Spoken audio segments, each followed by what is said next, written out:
What's up guys, welcome back to my channel. Today is going to be a very casual video. I'm just going to show you how I tint my brows. I'm also going to show you how I whiten my teeth really quickly. This isn't necessarily a how-to video, yes with the teeth whitening, but not so much with the brows. I just want to show you guys that this service exists. I don't recommend you doing this at home unless you are a cosmetologist or you have some kind of training, maybe in aesthetics. This is something that you can ask your esthetician or your hairstylist to do for you. It's a very inexpensive service and you will love it. So I'm going to walk you guys through it. Hope you guys enjoy this video. If you do and you like these videos, these beauty videos, don't forget to give it a thumbs up. Lets me know the type of content that you like, and don't forget to hit that subscribe button so you never miss a video with me. Again, that being said, let's get into it. And a little disclaimer, I am a licensed cosmetologist. I am going to leave the products that I use linked down below, as well as the shade that I use, so that if you have similar hair color or eye color, or you want the same level of darkness, you kind of know the level that I'm using, and that way you can pass that information along to your stylist as well. I'm obviously really red. I just waxed my lip and my chin, so I'm a little bit red. I want to show you guys how to trim your brows. I'm going to do my brows, I'm going to trim them, and then I'm going to tint them. I don't really wax my eyebrows anymore just because I am really sensitive here and I don't get a lot of hair here, so I'll just tweeze them. Otherwise they're really blonde. So my brows, I don't usually wax them just because of that. I want to show you guys how to trim them. So what I'm going to do is, first thing I'm going to do is push them down with like a spoolie, and then you can kind of see where it needs to come off, which is right there.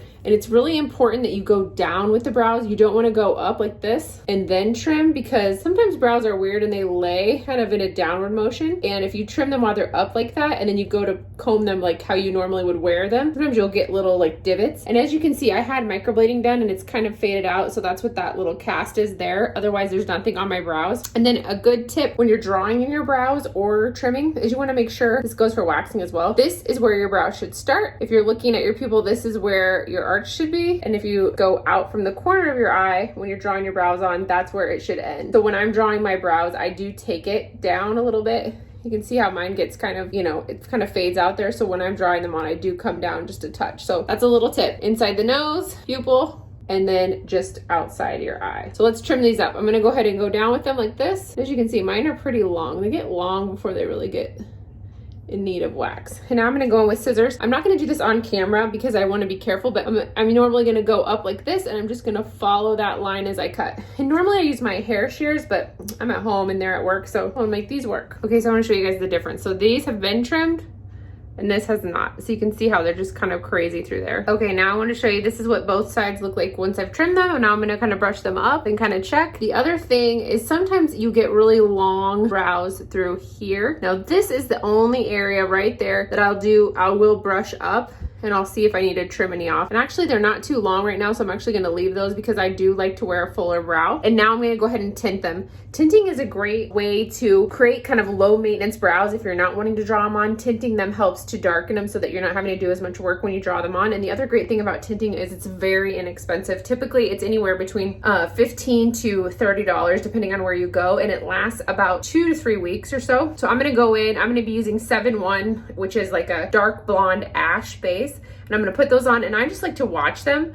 Again, this is something that your hairstylist usually can do, or estheticians. I'm gonna show you before and afters, but here they are before we tint, and I'm gonna show you after. Okay, so I've got the color on, and this color that I'm using oxidizes really dark, so you'll see right before I rinse, they're gonna look black, but I promise they're not gonna stay that way. But I'm just gonna let this sit for like 10 minutes. Okay, this is the finished product. As you can see, they're quite a bit darker, and it picks up all the little baby blonde hairs, so it just makes them look fuller. So tomorrow when I put my brows on, it won't take as long. So ask for this next time you guys go in. You will love it. It's so nice, and especially if you're gonna be in the pool or not wearing makeup, it's just nice to feel like you have something on your face still, and it's a lot less expensive than microblading. Now don't get me wrong, I love microblading and I think it's worth every penny, but I know it's expensive and some of us can't afford that. So if you can't, this is another option that will get you through. Okay, since I'm having a little self-care day, I'm also gonna whiten my teeth. I just got them cleaned at the dentist this week, so they're not looking too bad, but I love using these activated charcoal gel caps. And so what I'm gonna do is I'm just going to get my toothbrush ready. I'm gonna show you guys. So my toothbrush is ready. I have it on tissue because this stuff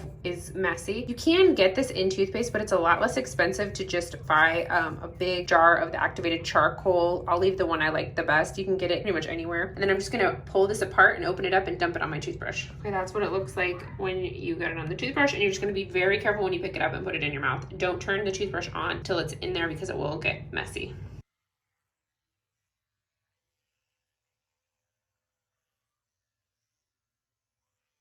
Then I just brush for like like 2 minutes or so, just like regular, and look.